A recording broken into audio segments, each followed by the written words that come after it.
ವೃತ್ತಿನೇ. ಸುಮ್ಮನೆ ತಾರ್ಕಿಕ ಭಾಷೆಯಲ್ಲಿ ಹೇಳ್ತಿದ್ದೇನೆ, ಅವ್ಯಾಪ್ಯ ವೃತ್ತಿ. ಪುಷ್ಪೇಶು ಭೃಂಗಾಹ, ಒಂದು ಗಂಧದ ಮರ ಇದೆ ಅಂದರೆ ದುಂಬಿಗಳು ಬಂದು ಕೂಡ್ತವೆ. ಎಲ್ಲಿ ಕೂಡ್ತವೆ? ಪುಷ್ಪೇಶು ಭೃಂಗಾಹ, ಹೂವಿನಲ್ಲಿ ಕೂಡ್ತವೆ. ಪಕ್ಷಿಗಳು ಬರ್ತವೆ, ಶಿಖರೇ ವಿಹಂಗಾಹ, ಮೇಲ್ಗಡೆ ಹೋಗಿ ಪಕ್ಷಿಗಳು ಕೂಡ್ತವೆ. ಗಂಧದ ಮರ ಅದರಿಂದ ಹಾವು ಬರ್ತದೆ, ಮೂಲೆ ಭುಜಂಗಾಹ, ಕೋತಿಗಳು ಬರ್ತವೆ, ವಿಟಪೆ ಪ್ಲವಂಗಾಹ, ಗೆಲ್ಲಿಂದ ಗೆಲ್ಲಿಗೆ ಹಾರಾಡ್ತಿರ್ತವೆ. ಲೋಕೇಶ್ರಯಂತೆ ಕಿಲ ಚಂದನದ್ರುಂ, ಆದರೆ ಸುಧಾತು ಸತ್ಯಾತ್ಮತರುಂ ಸಮಗ್ರಂ. ಆದರೆ ಈ ವೃಕ್ಷದಲ್ಲಿ ಸುಧಾ ಗ್ರಂಥ ಅವ್ಯಾಪ್ಯ ವೃತ್ತಿ ಅಲ್ಲ, ವ್ಯಾಪ್ಯ ವೃತ್ತಿ. ಸಮಗ್ರ ರಕ್ತದ ಕಣಗಳಲ್ಲಿ ಸುಧಾ ಗ್ರಂಥ ಸೇರಿದೆ ಅಂತ ಅನಿಸ್ತದೆ.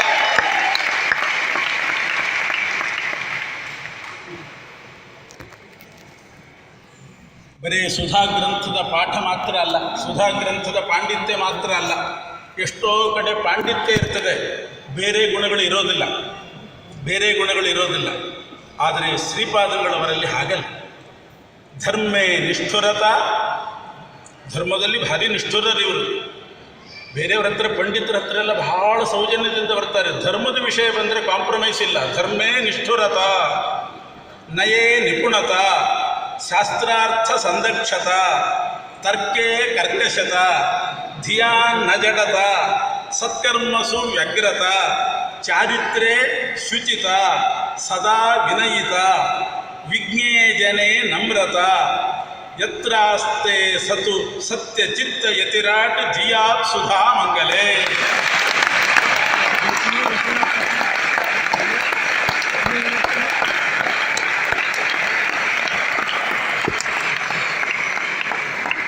ಸುಧಾ ಗ್ರಂಥ ಇವರಲ್ಲಿ ವ್ಯಾಪ್ಯ ವೃತ್ತಿ ಅವ್ಯಾಪ್ಯ ವೃತ್ತಿ ಅಲ್ಲ ಅಂತ ಹೇಳಿದ್ನಲ್ಲ. ನಜಾತು ವಜ್ರಂ ವಿಜಹಾತಿ ತೇಜಃ, ನಾರಾಯಣೋ ನೈವ ಜಹಾತಿ ಲಕ್ಷ್ಮೀ, ವಾಯುರ್ನಜಾತು ಪ್ರಜಹಾತಿ ವಿಷ್ಣು, ಸತ್ಯಾತ್ಮತೀರ್ಥೋ ನಜಹಾತಿ ವೈಸುಧಾ. ವಜ್ರ ಎಂದೂ ತೇಜಸ್ಸನ್ನು ಬಿಟ್ಟಿರೋದಿಲ್ಲ.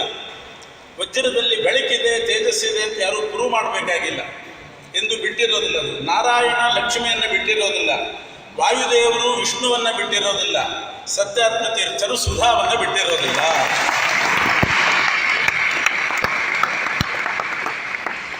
ಅಬುಧೈರ್ಜನೈರ್ದುರವಬೋಧ ಸುಧಾಂ, ಅಬುಧೈರ್ಜನೈರ್ದುರವಬೋಧ ಸುಧಾಂ, ಅವಬುದ್ಧ ಸಮ್ಯಗ್ ಅವಬೋಧಿತವಾನ್. ಅಬುಧೈರ್ಜನೈರ್ದುರವಬೋಧ ಸುಧಾಂ, ಅಬುಧರಿಗೆ ಸುಧಾ ಗೊತ್ತಾಗೋದಿಲ್ಲ, ಅಂಥದ್ದನ್ನು ಅವಬುದ್ಧ ಸಮ್ಯಗ್ ಅವಬೋಧಿತವಾನ್, ತಾವು ತಿಳ್ಕೊಂಡು ಬೇರೆಯವರಿಗೂ ಬೋಧಿಸಿದರು. ವಿವಿಧಾನ್ ವಟೂನ ವಿಪಟೂನ ಕರೋ ಸಸುಧಾ ನಿಧಿರ್ಜಯತಿ ಸತ್ಯಯತಿ. ವಟುಗಳನ್ನು ಪಟುಗಳನ್ನಾಗಿ ಮಾಡಿದರು. ಸುಧಾ ಗ್ರಂಥದಲ್ಲಿ ಸಣ್ಣ ವಯಸ್ಸಿನವರನ್ನು ಇಂಥ ಅದ್ಭುತವಾಗಿರ್ತಕ್ಕಂಥ ಸನ್ನಿವೇಶವನ್ನು ನಾವು ನೋಡ್ತಾ ಇದ್ದೇವೆ. ಇವರ ಕಾಲದಲ್ಲಿ ಇಂಥ ಮಹನೀಯರನ್ನು ಜಗತ್ತಿಗೆ ಕೊಟ್ಟಂಥವರು ಸತ್ಯ ಪ್ರಮೋದ ತೀರ್ಥರು.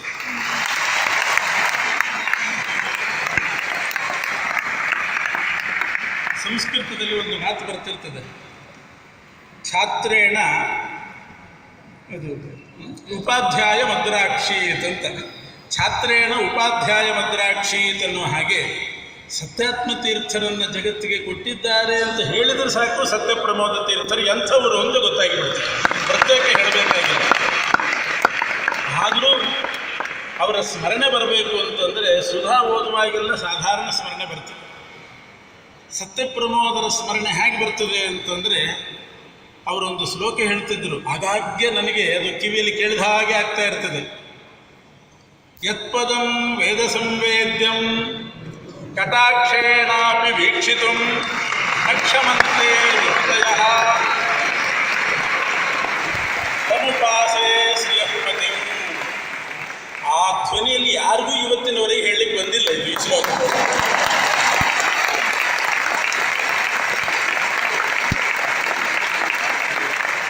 ಎಂಥ ಮಿಮಿಕ್ರಿ ಮಾಡುವವರಿರ್ಬೋದು, ಅನುಕರಣೆ ಮಾಡುವವರಿರ್ಬೋದು, ಆದರೆ ಆ ಗಾಂಭೀರ್ಯ, ಮಂಗಳ ಶ್ಲೋಕ ಹೇಳುವಾಗಿದ್ದ ಗಾಂಭೀರ್ಯ ಇದುವರೆಗೂ ನಾನು ನೋಡಿಲ್ಲ. ಬೇಕಾದಷ್ಟು ಜನ ಹೇಳ್ತಾರೆ, ಅಂಥ ಗಂಭೀರವಾದ ಧ್ವನಿಯಿಂದ ಆ ಶ್ಲೋಕ ಹೇಳಿ ಉಪನ್ಯಾಸ ಶುರು ಮಾಡಿದರೆ ನಿಶ್ಶಬ್ದ ಆಗಬೇಕು. ಆ ಮಂಗಳ ಶ್ಲೋಕ ಹೇಳೋದ್ರೊಳಗೆ ನಿಶ್ಶಬ್ದ ಆಗಬೇಕು.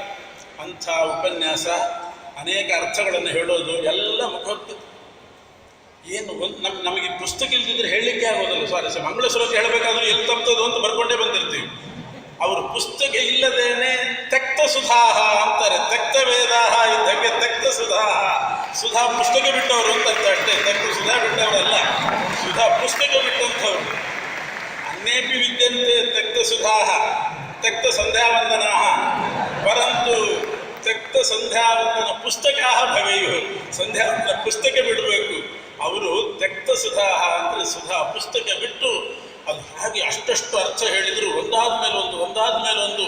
ಅದು ಹೇಗೆ ನೆನಪಿನ ಶಕ್ತಿ. ಅಶೇಷಾಮ್ನಾಯ ಸ್ಮೃತಿ ಹೃದಯ ದೀಪ್ತಾಯ ಹರಯೇ ಅಂತ ಹೇಳಿದ್ದಾರಲ್ಲ.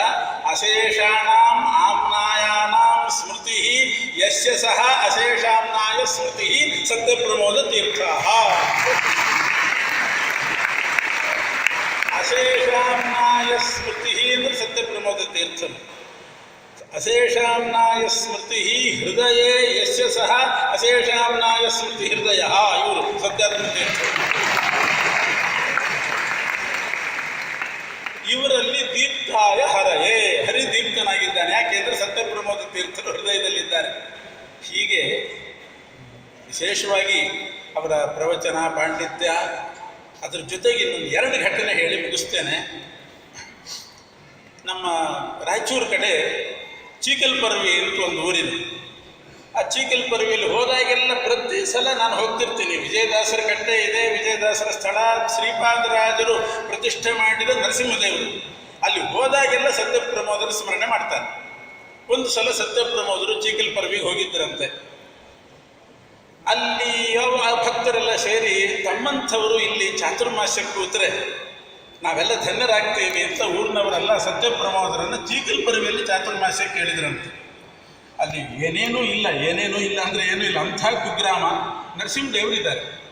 ಆದರೆ ಇವರು ಎಲ್ಲೋ ಬೇರೆ ಕಡೆ ಒಪ್ಕೊಂಡಿದ್ದರಂತೆ. ಇಲ್ಲಪ್ಪ ಎಲ್ಲ ಆಗ್ರಹ ಮಾಡಿ ಕರೆದಿದ್ದಾರೆ, ಆದ್ದರಿಂದ ಈ ಸಲಂತೂ ಬರಲಿಕ್ಕೆ ಆಗೋದಿಲ್ಲ ಅಂತ ಹೇಳಿದ್ರಂತೆ. ಎಲ್ಲ ನಿರಾಶೆ ಆಯಿತು. ಸ್ನಾನಕ್ಕೆ ಹೋದ್ರೆ ಅಲ್ಲೇ ತುಂಗಭದ್ರಾ ನದಿ, ಆ ಕಟ್ಟೆ ಪಕ್ಕದಲ್ಲೇ ತುಂಗಭದ್ರಾ ನದಿ.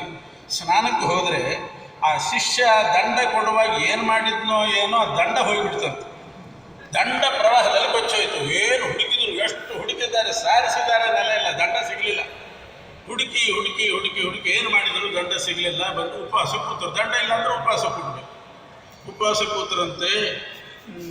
ಆಮೇಲೆ ದೇವರಲ್ಲಿ, ನರಸಿಂಹದೇವರಲ್ಲಿ ಹೋಗಿ ಪ್ರಾರ್ಥನೆ ಮಾಡಿದ್ರಂತೆ.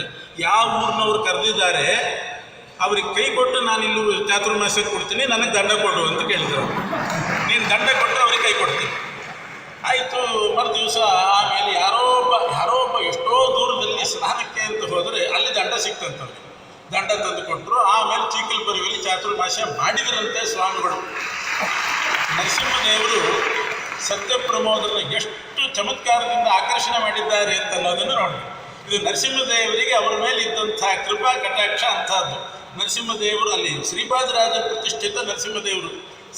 ಸತ್ಯಪ್ರಮೋದರು ಇಲ್ಲಿ ಚಾತುರ್ಮಾಸ್ಯಕ್ಕೆ ಕೂಡ್ಲಿ ಅಂತ ನರಸಿಂಹದೇವರ ಸಂಕಲ್ಪ ಇತ್ತು.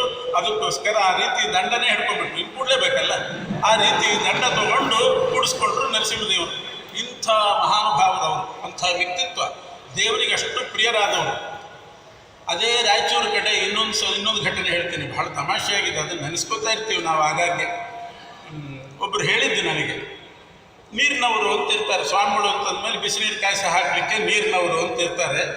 ನಮ್ಮ ಪೂರ್ವಾಶ್ರಮದ ಕಕ್ಕಂದ್ರೆ ಬಹಳ ವರ್ಷ ಅವರಿಗೆ ನೀರು ಹಾಕ್ತಾ ಇದ್ರು. ರಾಮಾಚಾರ ಅಂತಿದ್ರು,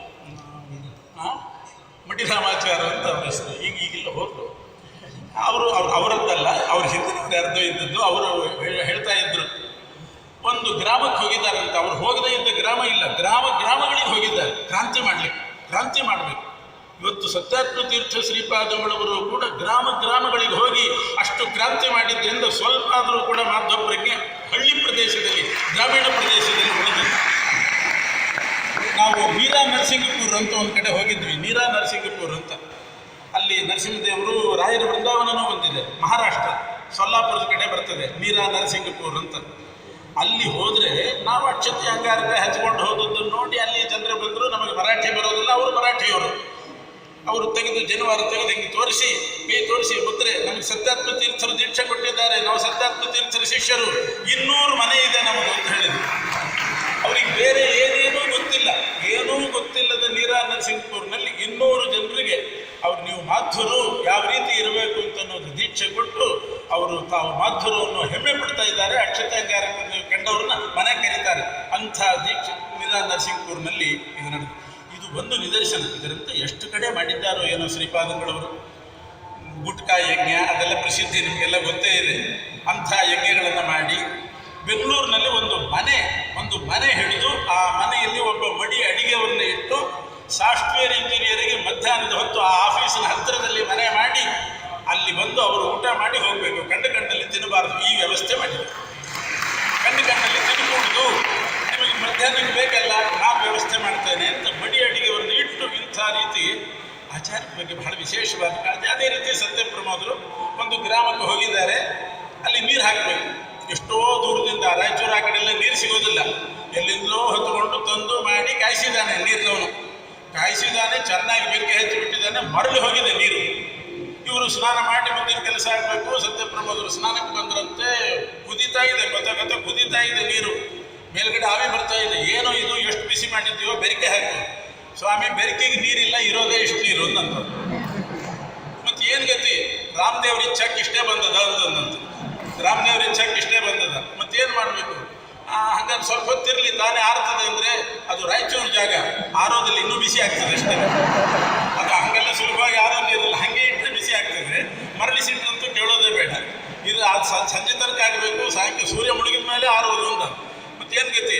ಆಯಿತು, ರಾಮದೇವ್ರ ಇಚ್ಛಾಕ್ಕೆ ಇಷ್ಟೇ ಬಂದಿದೆ ಅಂತ. ಸರಿ, ನಿನ್ನ ಇಚ್ಛಾಕ್ಕೆ ಇಷ್ಟೇ ಬಂದಿದೆ, ಹಾಕು ಅಂತಂದ್ರೆ ಆ ಬಿಸಿ ನೀರು ಹಾಕಿದಂತೆ ಆ ಬಿಸಿ ನೀರನ್ನು ಸ್ನಾನ ಮಾಡಿ ಆರಾಮಾಗಿ ದೇವರ ಪೂಜೆ ಮಾಡಿದ್ರಂತೆ. ಎಂಥ ವ್ಯಕ್ತಿ! ನಾವು ಮಧ್ವಾಚಾರ್ಯ ಬಗ್ಗೆ ಕೇಳಿದ್ದೀವಿ. ಮಜ್ಜನಂ ವ್ಯಧಿತ ಶೀತಲ ಗಂಗಾ ವಾರಿ ನಿತ್ಯ ಅರುಣೋದಯ ಕಾಲೇ. ಅರುಣೋದಯ ಕಾಲದಲ್ಲಿ ಅಂಥ ಶೀತ ಜಲದಲ್ಲಿ ಅವರು ಸ್ನಾನ ಮಾಡ್ತಾ ಇದ್ರೆ, ರಾಯಚೂರಿನಂಥ ಜಾಗದಲ್ಲಿ ಉಷ್ಣ ಜಲದಲ್ಲಿ ಸ್ನಾನ ಮಾಡಿದವರು ಸತ್ಯಪ್ರಭು. ಏನು ಬೇಕಾದ್ರೆ ಮಾಡ್ಕೊಳ್ಬೇಕಂತ ಇಂಥ ಅಪೂರ್ವ ವ್ಯಕ್ತಿತ್ವದ ಸ್ವಾಮಿಗಳವರು ಇಂಥ ಮಹಾತ್ಮರನ್ನು ಜಗತ್ತಿಗೆ ನೀಡಿದ್ದಾರೆ. ಸಮಯ ವೇಳೆ ಬಹಳ ಆಗ್ತಾ ಇದೆ. ಅವ್ರ ಬಗ್ಗೆ ಹೇಳ್ತಾ ಹೋದರೆ ಬಹಳಷ್ಟು ಹೇಳ್ಬೋದು. ಆ ರೀತಿ ಅದ್ಭುತವಾದಂಥ ವ್ಯಕ್ತಿತ್ವ, ನಾನಾಮುಖವಾದ ವ್ಯಕ್ತಿತ್ವ. ಇಷ್ಟು ಹೇಳ್ತಾ ಶ್ರೀಪಾದಂಗಳವರಲ್ಲಿ ನನ್ನ ಮಾತುಗಳು. ಕೃಷ್ಣ.